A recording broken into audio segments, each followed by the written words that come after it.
Today's episode is jam-packed with valuable insights into the strategies, trends, and innovations shaping the retail industry, with a focus on direct-to-consumer as a channel and the importance of experiential retail. So welcome to the 2X eCommerce podcast. On today's episode, I'm joined by Sonal Gandhi. She's a Chief Content Officer at The Lead. The Lead is a B2B media company that serves retail, fashion, and consumer brands through events, insightful research, and they have an award ceremony based on rankings of challenger brands, incumbent consumer brands all across the United States. Sonal is an industry analyst with over 15 years of experience in the retail sector, and she possesses a deep understanding of how emerging technologies and disruptive business models are shaping the strategies of global retailers and brands. She's held key strategic roles at organizations such as ShopTalk, eBay, Macy's, and has made significant contributions at the industry as an industry analyst at Forrester Research. Right. So in this episode, Sonal and I will discuss key trends in D2C e-commerce as a channel, and she'll share her insights on how brands can use D2C as a channel to grow their businesses. She'll also discuss the importance of consumer data, lifetime value, and D2C success, as well as the Lead's upcoming 2023 Lead Innovation Summit in New York, taking place this July, which I will be attending. So why should you listen? You're going to gain insights into the strategies employed by the world's foremost retailers and brands. You'll learn how just about pivotal trends that are defining the future of the retail industry. You'll get to understand the importance of viewing direct to consumer as a channel rather than a business model. And we would speak about the value of experiential retail and its connection to D2C, as well as explore the options of bootstrapping versus raising capital if you're operating a consumer brand. So pay attention and learn from Sonal's insights. She has a lot to share, and I know you will find her information valuable.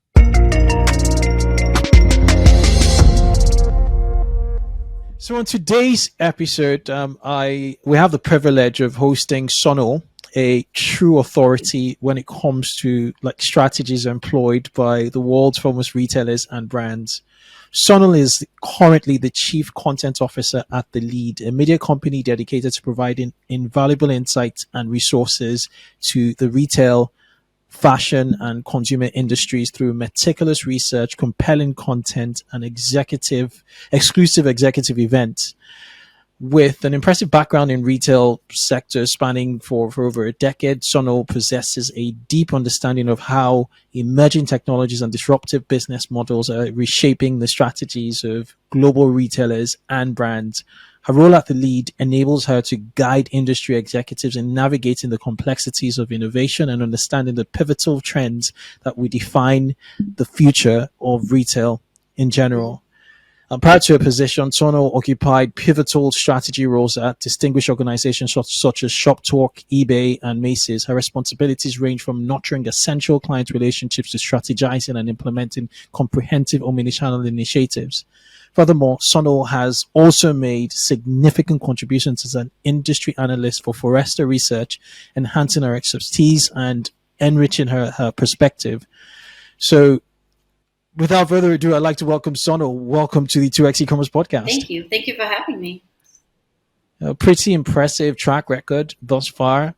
Do you want to give us a brief introduction about you, your background, how long you've been in the retail industry, and then we'll take it from there? Yeah, I mean, I consider myself an industry analyst. I started my career at Forrester. Went on to join the industry as part of the strategy teams, and then was part of the content team at ShopTalk when it first started. So I've been observing trends in retail fashion industry for over 15 something odd years or so, maybe more. Amazing. I'm not trying to date myself here, but for a long time. So. Yeah. So, and I've things, seen sort of waves of changes over the course of these years. So that's what I would call myself, as somebody who's observed how the industry has shifted and what's, who's won and who's lost over the course of these years. So you're one of the brains behind those hugely elaborate white papers and reports we get from Forrester. It's phenomenal. I often want they normally pick the cream of the top from universities, and they get great analysts on Forrester Well, yeah, research. actually, back at Forrester, I used to cover media and not retail, but I was Okay. I came to Forrester to an acquisition, which is a smaller research agency they acquired called Jupiter. But yeah, that's how I started as an. Okay. Super, super, super interesting. We're here to talk about D2C and the lead. So the lead is it's an event and content platform for D2C, and I think we should define what is D2C. Let's start off with that. So I think what we've seen is a common misconception is D2C is e-commerce, right? We don't think D2C is e-commerce. D2C is a way to go to market. That includes your physical stores. So D2C is your own channels, whether it's your website, Mm. your mobile, your Instagram shop, if you have one, which is kind of rare, or your live stream channels, or your stores. So it's sort of all encompassing. It's where you go, and transact with your customer, and you own that transaction. So that's what we define as D2C.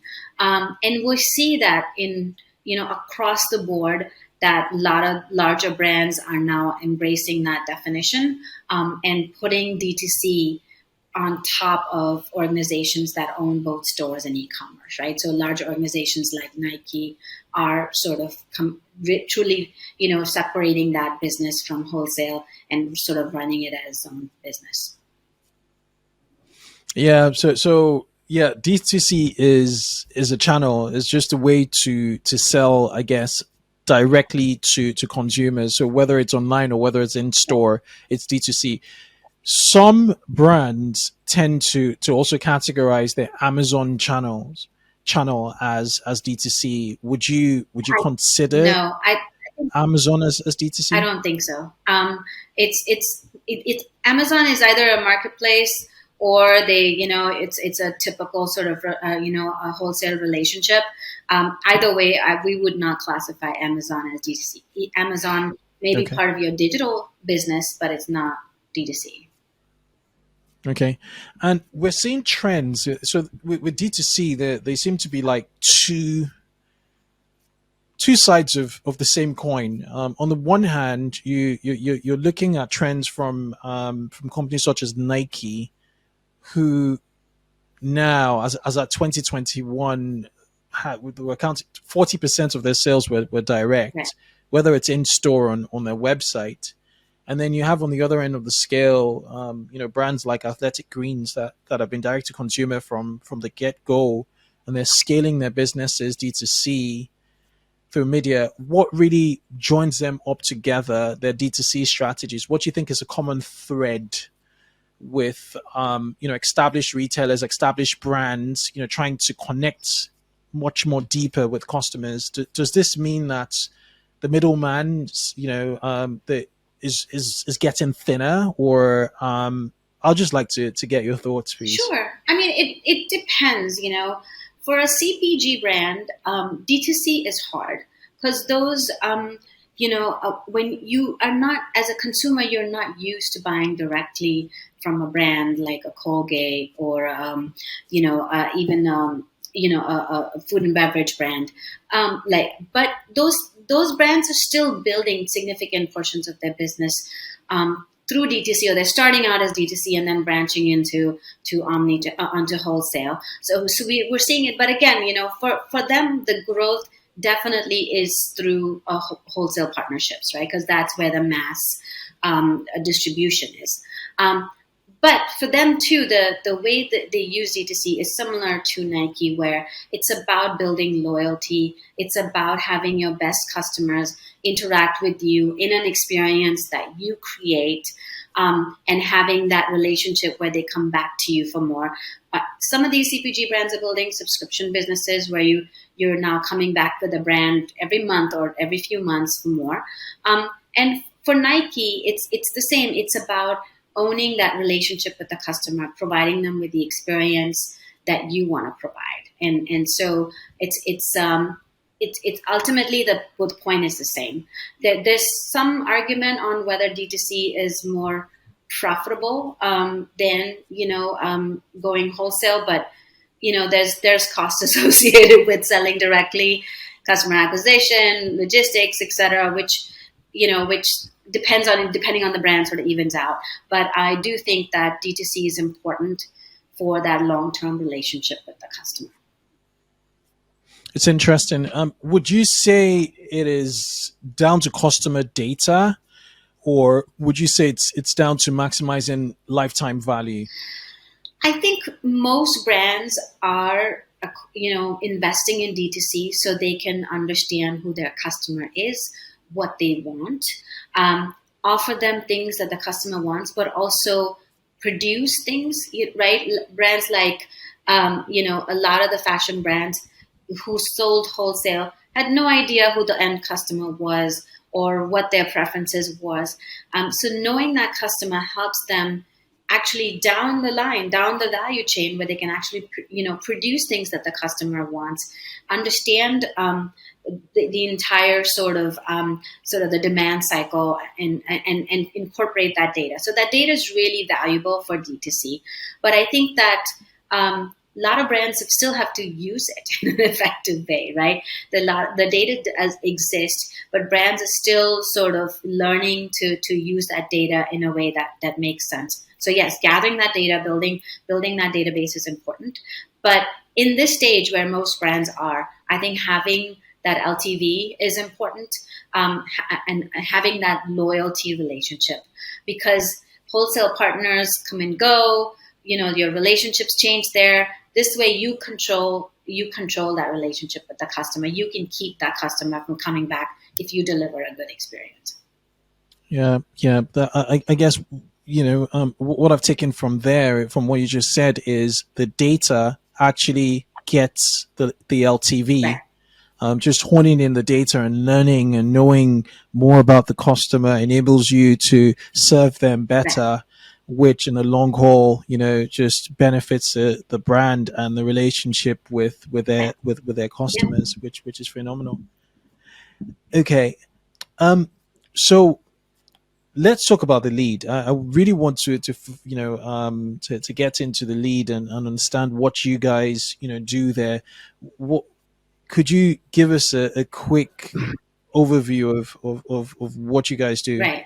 So I think we started with this premise that there was the fashion, beauty, and consumer industries were still trying to figure out the innovation that was happening in the space 4 or 5 years ago, and we started to sort of help brands sort of connect to the Silicon Valley, as we would say it. And the way we started to highlight this innovation was highlighting these young, new digital native brands that were really coming about, and sort of changing the conversation. They were relating to the customers in a different way, delivering products in a different way on different cycles, and eating away at market share, not alone, but together at some of the larger players, right? And so they changed the conversation. They changed the way brands go to market to some degree.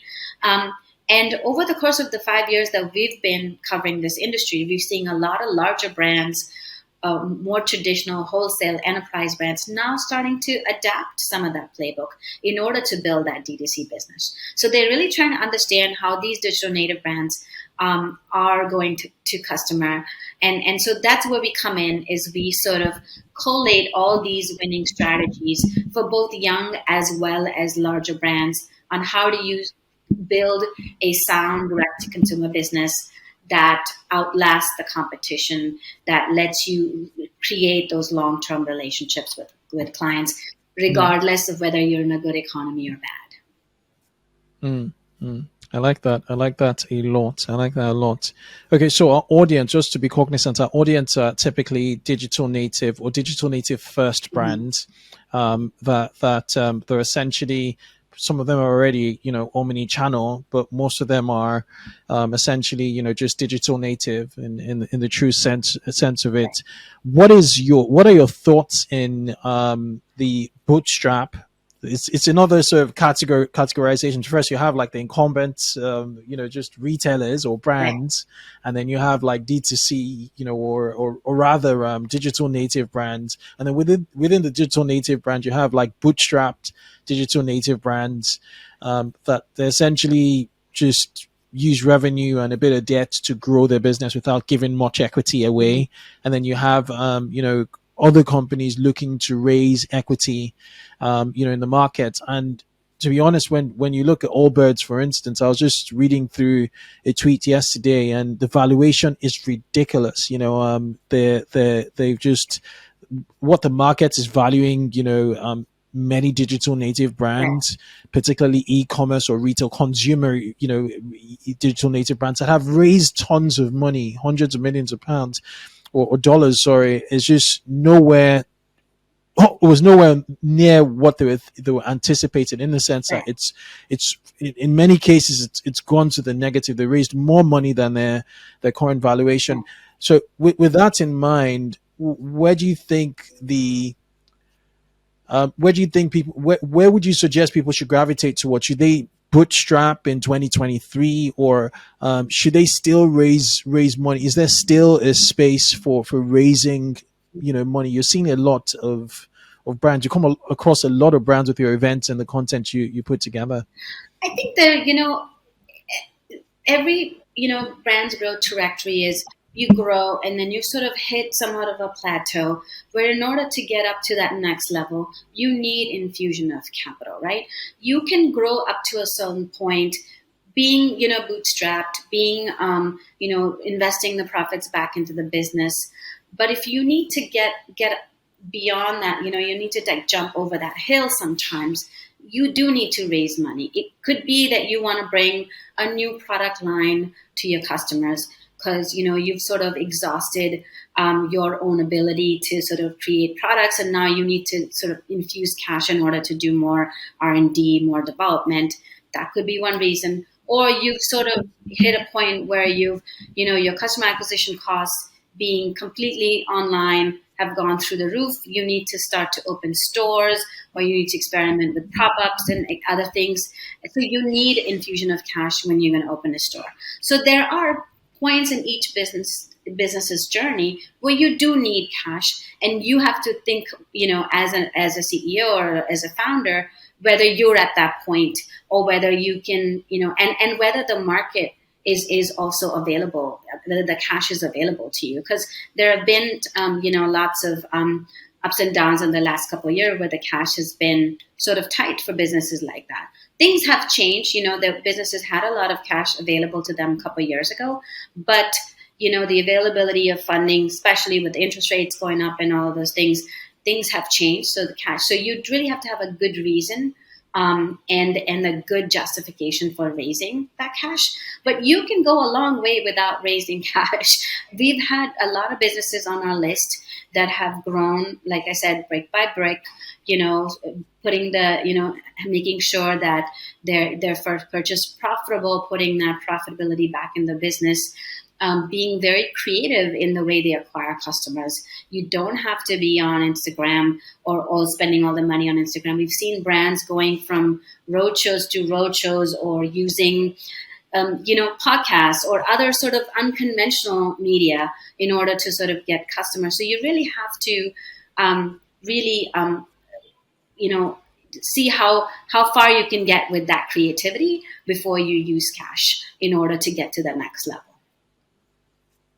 Yes, indeed, indeed. And I guess cash just fuels whatever is underneath it. So if there's success, it should help sort of amplify that success. It's like gasoline on fire. And if that fire is not much success, is not much traction, then it'll be very, very difficult. And I like what you said with regard to being very specific with your growth ambitions. Like if you're going to launch a particular range, and you need to be funded on there, or you want to open up a store, it's quite specific. So where you gravitating towards? Is it equity, is it debt, or is it a mix of equity or debt now? What's the temperature of the market in the consumer space from your perspective? So, I mean, I'm not an advisor, but I do, interview a lot of these CEOs that are running some of these Hmm. businesses. And what I can tell you based on our survey and based on our conversation and the data that we've gathered over hundreds of conversations that we've had over the last year, um, what venture capital is still, what people want. If you ask them Hmm. if they're about to raise money, they still, majority of people still want to raise capital through venture. But even with debt, there's, the second most, of the surveys that we did was venture debt. So raising debt before and you raise a round through venture, so you can convert some of that debt into equity. So I think those are still remain popular, although there are a lot more options available to brands outside of those, and they're growing. And a lot of these, financial institutions have diversified the way they go to market, so they are now enabling a lot of the direct to consumer brands to be able to take that wasn't the case before. Interesting, interesting, interesting. Okay, so the lead, you do events, you have a list, you have a foremost 50 Right. list with essentially the cream of the top of D2C or digital native e-commerce businesses. Then you have the leading 100, which I believe are SaaS companies that serve or enable Right. D2C. And then you have the direct 60, which are more established executives from established brands. You release it every year, and you present the winners in an award ceremony, award time of the year. So each of these lists come out at different types of times of the year, but I think our objective with these lists is to identify innovation, right? So the foremost 50 list, which is our longest sort of going list, it's been now released about five times. That list basically identifies innovative digital native businesses, and they could be innovating with the product that they're bringing to the market, their business strategy, their customer acquisition strategy, the way they're using capital to grow. So it's like we look at the seven different criteria: how much buzz they have in the industry, in how efficient they are in growing their businesses. So we look at all these Mhm. different criteria to identify these 50 businesses each year. And Mhm. that's really to show the world where the industry is headed. Who's the one that's bringing a new proposition to the market that you need to pay attention to, because you can learn something from the way they're approaching the industry. So Mhm. that's one of the lists that comes out in February. We do a little award Okay. ceremony for it in March. Invite some of these CEOs. The leading 100 just came out, so that's sort of our mid-year list. And then the direct 60, which identifies executives from established enterprise brands, that comes out in September. So we space them Okay. out. But again, the idea behind the list is let's identify these change makers, whether they're brands or they're SaaS companies or they're individuals within large brands that are doing something different and innovative that's going to impact how all of us go to market in the coming Mm. years. Mm. Mm. Interesting, interesting. And then you then have events, like you have the lead innovation summits, the foremost 50. Are the events the same as the award ceremonies, or? So we do small executive events. Those are just for award winners and their teams over whenever the lists are released. But then we do this one big Mhm. event a year where sort of every brand is invited to attend. That happens in July, 2 days in July, and it really covers all of the sort of the topic, the content that you're looking to build a good direct to consumer business, whether it's customer acquisition, loyalty, customer experience, personalization, how to be more profitable, how to grow your business from 30 million to 100 million, how do you Mhm. create interesting experiences in stores. So it really runs the gamut of all the topics that a lot of the D2C businesses are interested in learning about from brands that are doing it well. I'd love to join. I'll definitely would love to attend the July 12 and 13 one in New York for sure. The Lead Innovation Summit. I'm going to link to it in the show notes of this episode. It's really, really interesting, and it's a fantastic networking event. In-person networking event with other executives, whether you're D2C, whether you're digital native. I keep on making that Right. mistake. Whether you're digital native, or whether you're an established brand. And I think one of the graphics I really loved when I first came across the Lead was the one on your webs on your homepage, which is called the future of brand to Right. consumer. I'm gonna screenshot it and put it in the show notes of this podcast on my website. It has three triangles basically for those who've not seen it. On the one on the left hand side of the triangle, they're all interlaced, so it's almost like a Venn diagram, but with triangles Right. instead. You have Yes. incumbents like the LVMHs, the Ralph Lauren's, the J Crew, the Adidas, the Yes. Levi's, and then the other hand you have the challengers, so challenger brands, obviously, like Rhone, Allbirds, Tecovas, on top, all that Mhm. stuff, good stuff. So new brands essentially. Then right at the bottom, you have the enablers, so the commerce enablers like Shopify Plus, SAP, Afterplay, Google. It was just so cleverly put. And then in the middle, you have the lead. You're that forum that brings them all together. So when I saw it, because I'm quite graphic and and just the way I process data, I just got it. I said, okay, this is clever. This is a very, very clever take. But you're more than fashion. I hear you cover other verticals, other retail verticals. Do you want to share the other, the other retail verticals, so listeners can sort of gauge to see if their vertical fits in the way your forum is structured. Yeah, so I think we cover fashion, beauty, home, um, and CPG. So food and beverage, personal care, home essentials. So all of these brands from Blue Land to Colgate, Palmolive, have been part of the community, part of our events, have been featured on our list.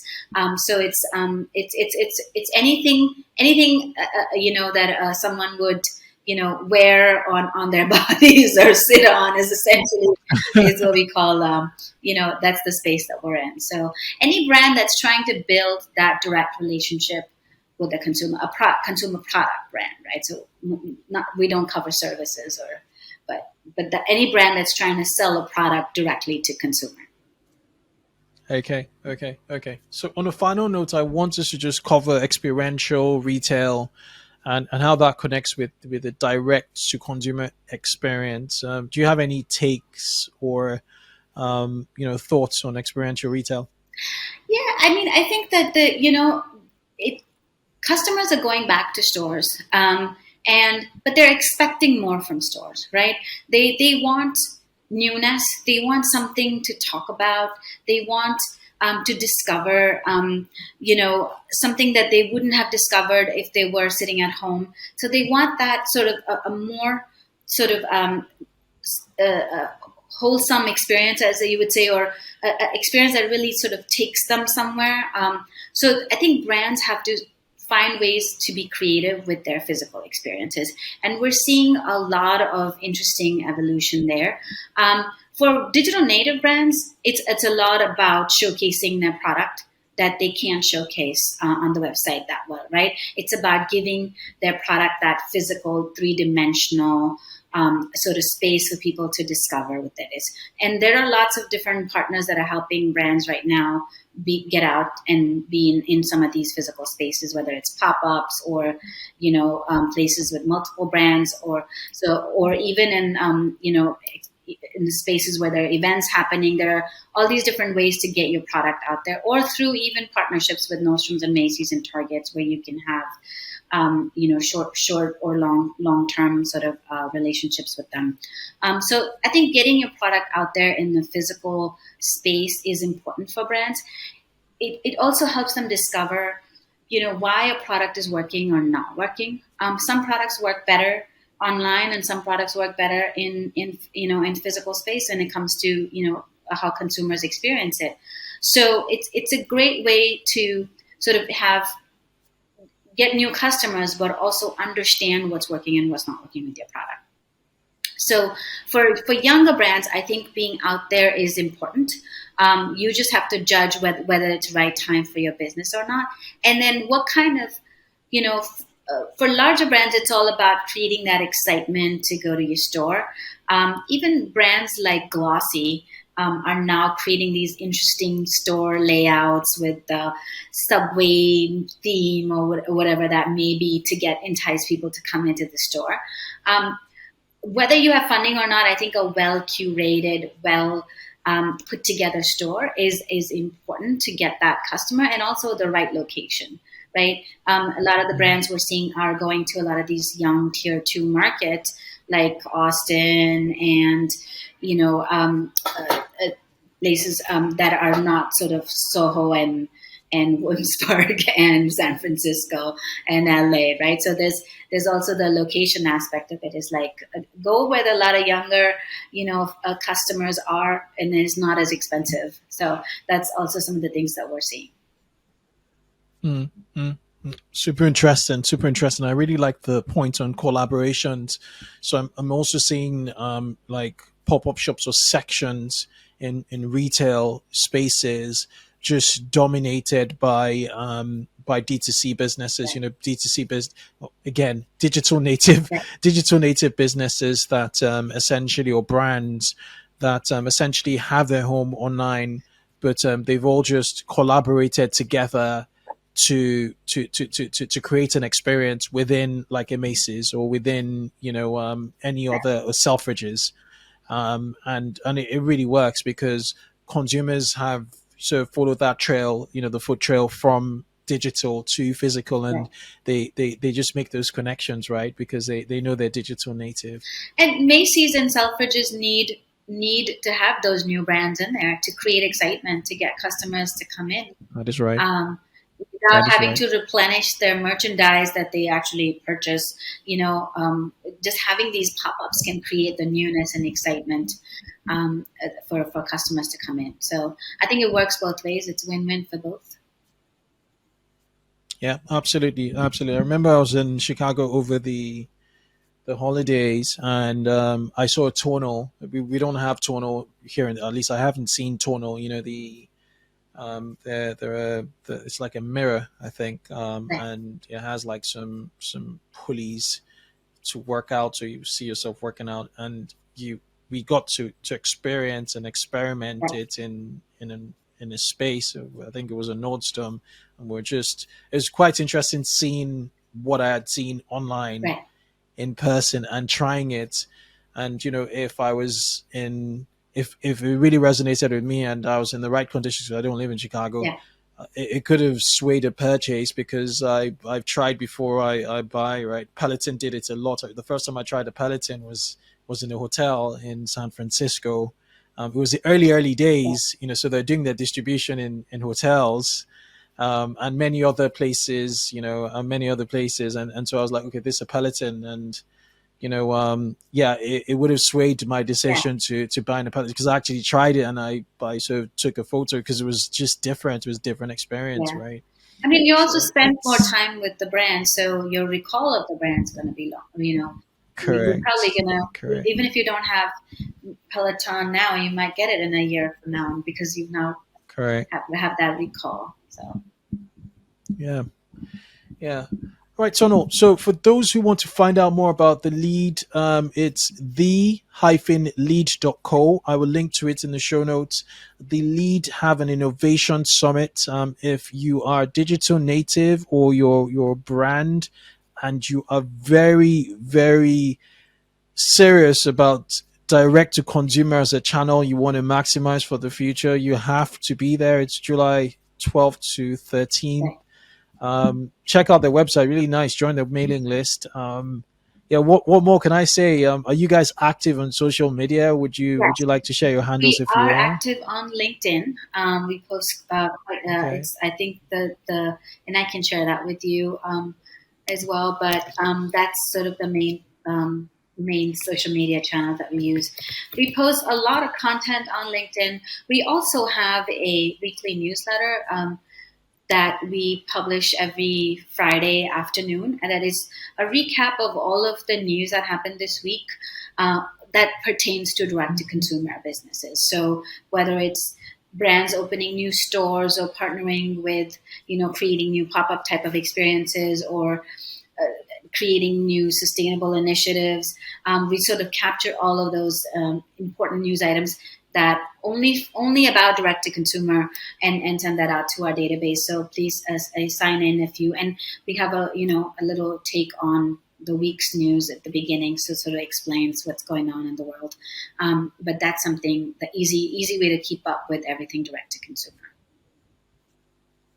Amazing. Sonal, it's been absolutely pleasure having you on the podcast. We'll link to the website and your LinkedIn, and thank you for coming on the 2x e-commerce podcast. Thank you very much for having me. This was so much fun.